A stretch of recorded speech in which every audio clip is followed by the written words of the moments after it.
Hi, this is Yolanda Van Veen with HowToGardenVideos.com, and today we're in beautiful Seattle, Washington, and we're learning all about the tea plant, and this is Camellia sinensis. Now this variety is the sinensis plant. It's from China, and most green teas, black teas, white teas, and red teas come from the sinensis plant.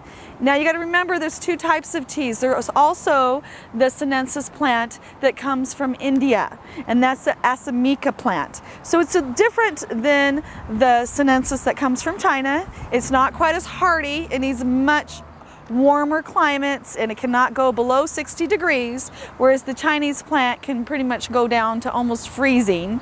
But if it does freeze solid, you're going to lose it.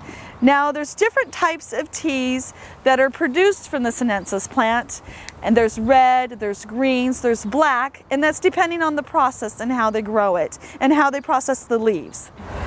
Red tea is the most expensive type of tea that come from the sinensis plant. It comes from the very first leaves at the beginning of the season as the plant matures, and they go for over $1,000 a pound in China. Now they're best for the digestive tract, they soothe the stomach, and they're a very popular type of tea that are used in many cultures, but the red tea is the most sought after and the most expensive type of tea. Now green tea is probably the most popular tea in the world, at least in the Asian countries, and it has the highest level of antioxidants. Now the process in which they make green tea is different from which they make black tea. So as soon as they pull the leaves off of the plant, they steam them in very high heat, or they'll blanch them in a pan, and then they roll the leaves, and that's how they make green tea. And green tea can be used just like any other teas. You can put it right into a bowl of tea and then seep it, or you can put it right into a filter and strain it.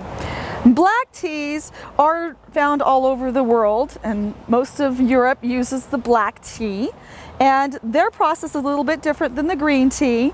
So instead of heating it up right after the leaves are pulled, they actually roll the leaves first and then they heat them up afterwards, and that's how they come up with black tea.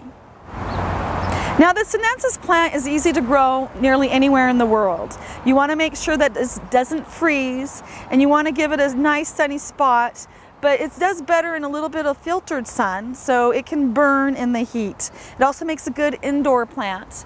But again, you want to put it in morning sun, not afternoon sun, because you don't want it to get any damage in the heat of the summer. There's many different types of teas, and it depends on how you process the leaves and how you can make the different types of teas. But they're a great addition to your inside or your outside garden.